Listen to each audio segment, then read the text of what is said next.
मेरे प्रभु हर प्रकार से सुंदर है। और आइए अब एक दिन की घटना है।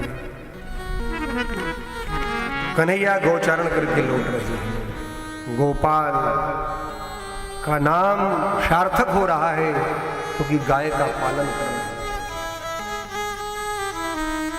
सारे ब्रह्मांड के लोग गोपाल के पीछे दौड़ते हैं, सारे भक्त गोपाल के पीछे दौड़ते हैं और गोपाल गाय के पीछे दौड़ते हैं।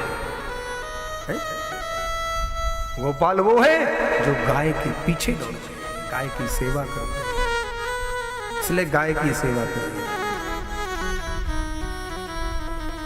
आपके पास में गौशाला है, आपके घर में व्यवस्था हो सकती है, वहां करिए।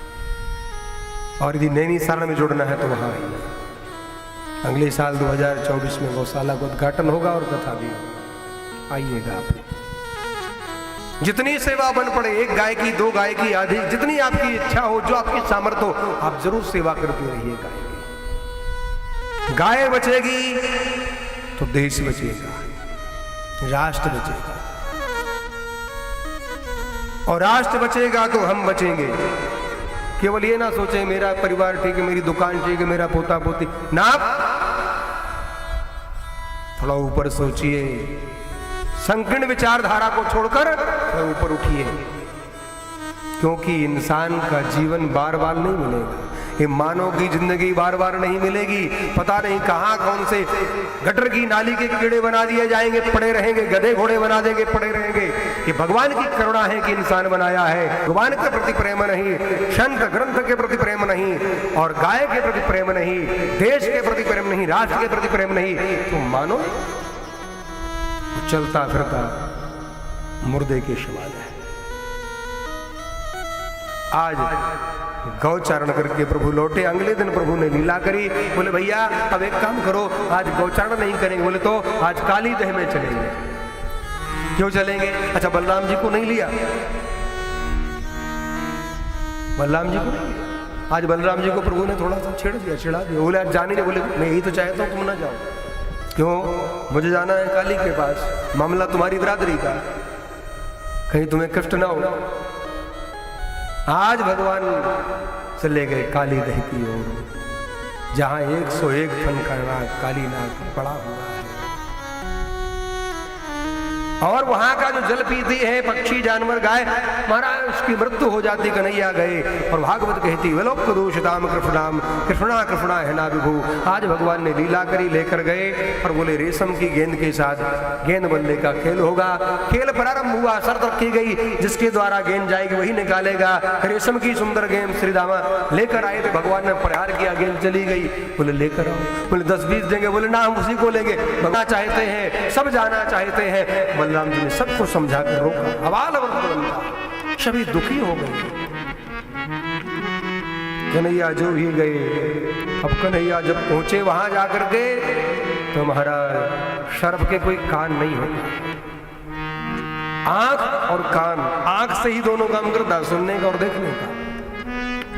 कन्हैया जो ही गए, जल में हलचल हुई और जाकर के सर्प की पूंछ को दबा दिया, पैर से दबाया, फड़फड़ाया। नाग पत्नियों ने देखा क्या सुंदर गोल मटोल बालक है, लेकिन सर्प फुंकार मार के खड़ा हो गया। और जो ही खड़ा हुआ कन्हैया ने छलांग लगा इसके ऊपर फन में, और जो ही चढ़े महाराज फन में, प्रभु ने लीला करी। वो जिस फन से काटने का प्रयास करता है उन दोनों के मध्य में प्रहार करके रक्त निकाल देते हैं। और ऐसे रक्त निकलता गया, पैरों में लगता गया, मानो ऐसा लगता है देवताओं ने कमल के पराग को पीसा हो और पीस कर कन्हैया के चरणों में लगाकर श्रृंगार कर। आज नाग पत्नियां कह रही है, वो समझ गई, नाग पत्नियां समझ गई। क्या कहती है? ननाक पृष्ठम न च सार्वभौमम् न पारनिष्ठ्यं न रसाधिपत्यम् न योग सिद्धिर्पुनर्भवं वा वक्षन्ति यदपदरजः प्रपन्ना। आज नागपत्नियां कहती है प्रभु आप की महिमा अनंत है, आप नीचे आ जाओ, हम आपको वंदन करना चाहते हैं, प्रणाम करना चाहते हैं, क्योंकि आपने थोड़ी देर ज्यादा नृत्य किया तो हमारे स्वामी का तो काम तमाम हो जाएगा, आपका नृत्य होगा और इनका काम तमाम हो जाएगा। नागपत्नियां कहती भगवान ने कहा पहले इससे कहो अपने अहंकार को छोड़े, जब तक अहंकार नहीं छोड़ेगा तब तक मैं इसे नहीं छोड़ूंगा। तो काली नाग ने कहा, काली नाग कहता है ये बताओ सारे ब्रह्मांड को प्रभु किसने बनाया? बोले मैंने बनाया। बोले सब जीवों को? बोले किसने बनाया? बोले मैंने बनाया। नाग ने कहा मुझे किसने बनाया? बोले मैंने बनाया।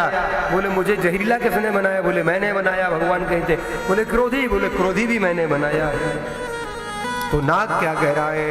भवान ही कारणम तत्रो सर्वज्ञो जगदीश्वर अनुग्रहम निग्रहम वा मन्यसे तद्विधीना। भगवान आपने हमें जहरीला बनाया, आपने क्रोधी बनाया, हमारे अंदर भी अमृत भर दिया होता तो लोग हमें भी पालते ना। भगवान बोले मैंने तुम्हें बनाया, तुम्हारे रहने की मैंने व्यवस्था भी की है, एक अलग से द्वीप बनाया जिसका नाम है रमण द्वीप।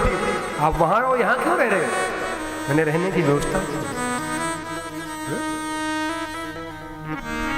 हमने आपको दूसरा मकान दे दिया, पर आंख क्यों दिखा रहे हैं?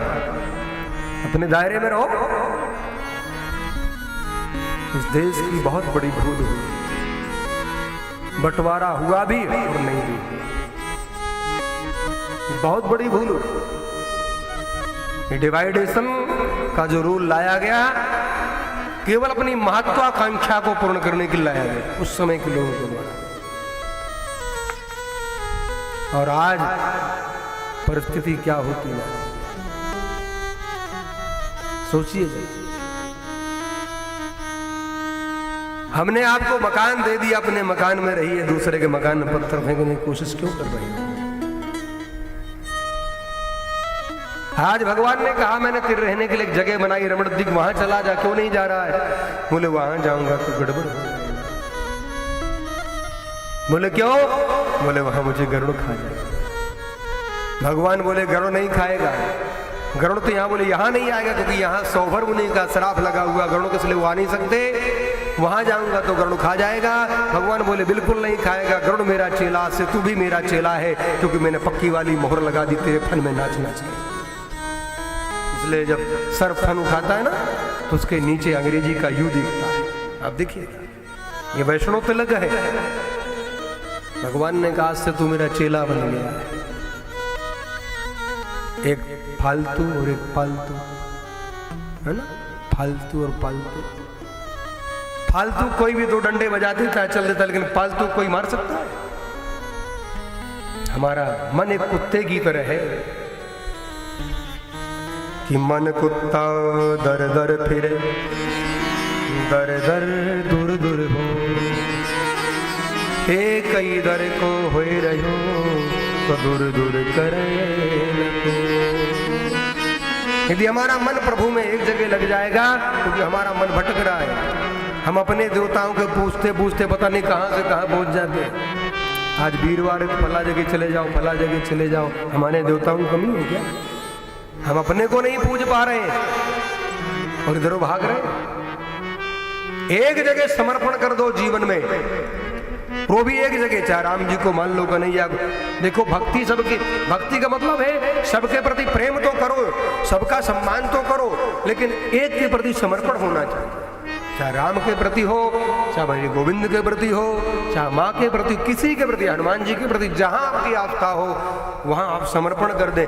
बिना समर्पण के भक्ति नहीं हो सकती। और कितनों का समर्पण पूरी जिंदगी नहीं होता, वहीं प्लेटफार्म में ट्रेन घूमती रहती है, बार बार चलिए फिर वहीं फिर चलिए फिर।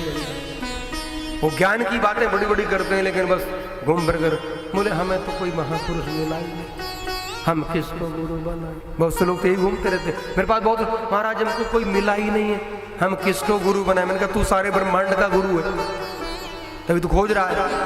आजकल लिखते ना जगत गुरु, आजकल जगत गुरु बहुत है, असली नकली सब इकट्ठे हो रहे हैं। अब जगत गुरु महाराज, मुझे लगता है कुछ समय के बाद कोई लिखेगा ब्रह्मांड गुरु।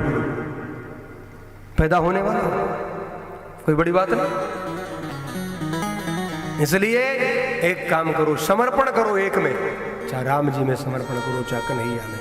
शम्मा जब विवाह होता है ना बेटी का, तो घर आती है, ससुराल में आती है। इसी प्रकार से परमात्मा के प्रति समर्पण कर दो। हमारे वैष्णव समाज में कंठी धारण करते हैं तुलसी, क्यों? कंठी का मतलब है जैसे मंगलसूत्र धारण करती है वो अपने पति के लिए, ऐसे हमारे यहाँ की परंपरा में कंठी धारण करते हैं हम अपने प्रभु के लिए।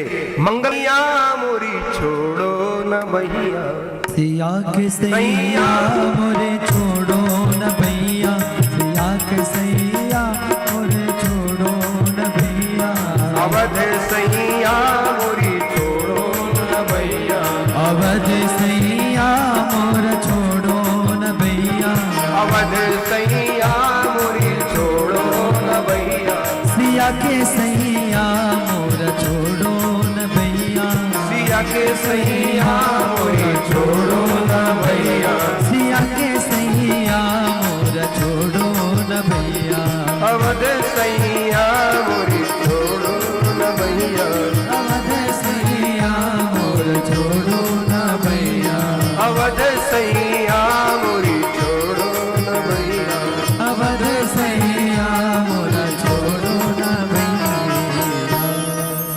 बस इस भाव के साथ हे प्रभु,